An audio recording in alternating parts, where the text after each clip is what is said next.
Hey there everyone, it's me Lauren with boldnotionquilting.com, and I wanted to show you a little bit about the couching foot that we have coming out for the APQS machines. So I want to show you a little bit about what it looks like, what it does, and how to mount it. So you can kind of see the mounting system here where we've got, a big old foot on the bottom, and then we've got a little funnel at the top. And this funnel serves as a means to get the yarn down, up, and over the needle so that when you're stitching about and you're pulling, right, that yarn doesn't then move with the long arm and stick to the side of the foot and sometimes not get stitched down.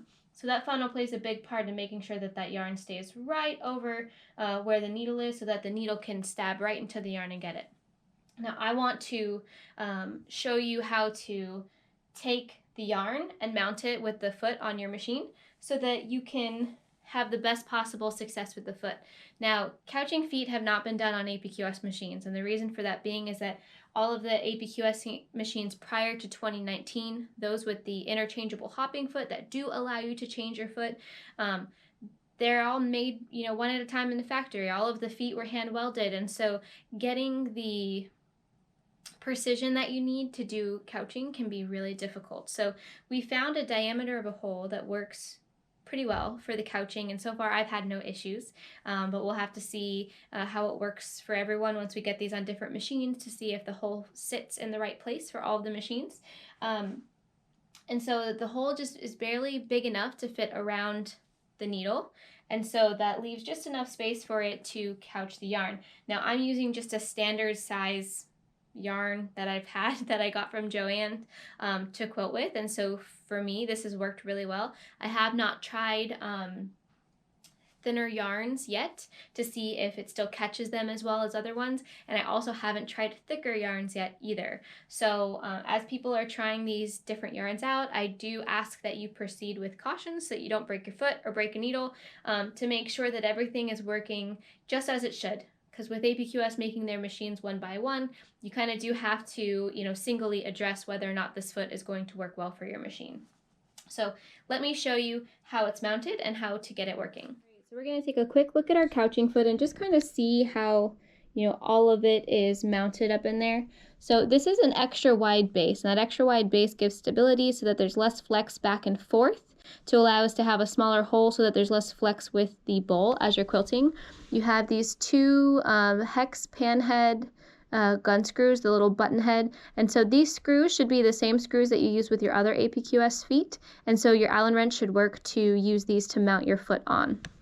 Now your foot goes on just like this. You slide it up over the front and you screw it into the two screws. You'll notice that you're not going to want to hit the button to turn the power onto your machine until you get all of this seated just right. So once you get it on there, I'm going to show you how to adjust and make sure that it's center. The other thing that you'll get with your couching foot is this funnel.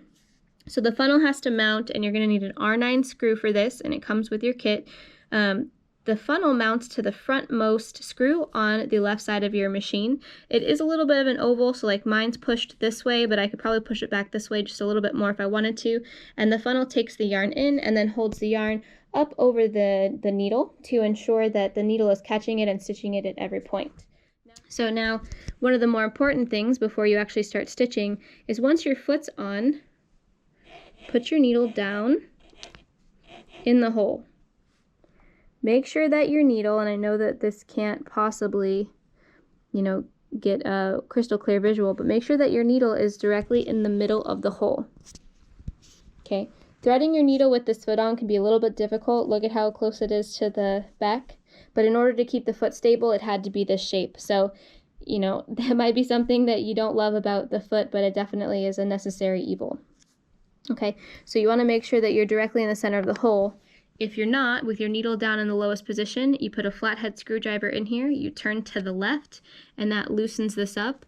You not only want to, make sure that your needle is center, but make sure that your foot is as straight as possible. And this will make sure that once your needle is in the hole, that it is directly in the middle. And I think you can tell from here that mine is sitting nice and pretty right in the middle. So I'm ready to get stitching.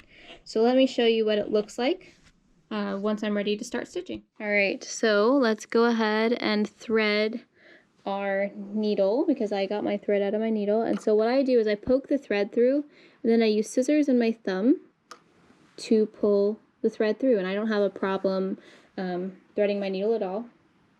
So now that my needle's threaded, my foot is center to my needle is going to go center of my hole, and I've got my funnel set up. I then need to take my yarn.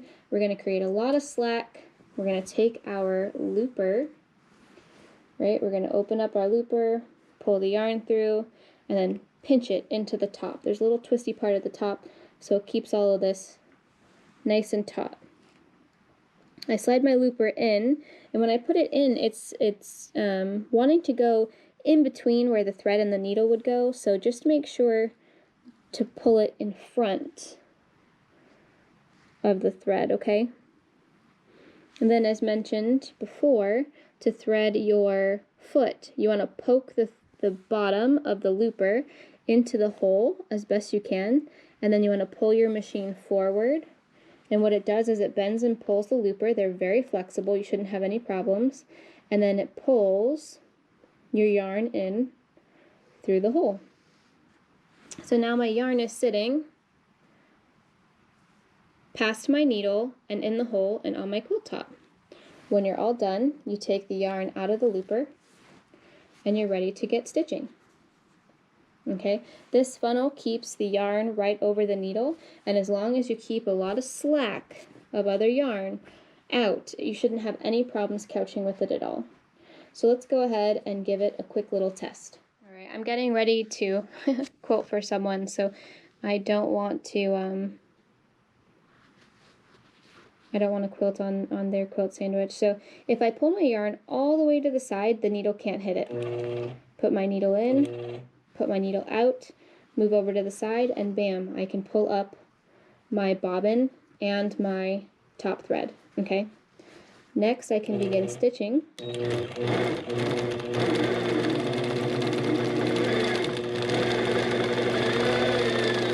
by moving the machine. You don't have to stitch slow, but I do want you to practice, you know, what speed you should go at, make sure your needle is center. It all makes a really big difference in how successful you are with this when you're done.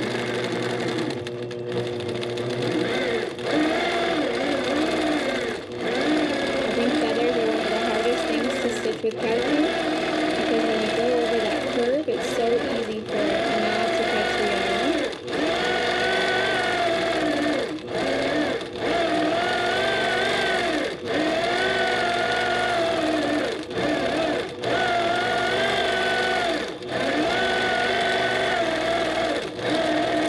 Alright, now, look at how tight this yarn has gotten. Alright, and it's not stitching down my feather very well on the last one. Let's see if I can kind of turn you here. Do you see? This is following like a zip line all the way down here. I stitched too far, and I needed to have enough slack to allow my stitching to work properly. So just make sure that you keep enough slack so that it actually locks down your stitches, okay? I'm excited about this for APQS users. If it becomes a harder thing to make and work for all the different machines, I'll just keep one for myself and quilt. But I really hope that you guys can test it out, give me some feedback, and if we're able to make these on a larger scale, we sure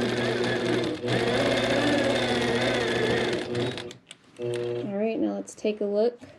Now I'm done quilting, so I'm going to cut off my yarn because I don't need it anymore, and that way when I'm moving around, you just cut, close to the bottom, pull it off, and then you can clip these threads, not a problem. Okay, and so let's take a look at our yarn. I mean, I'm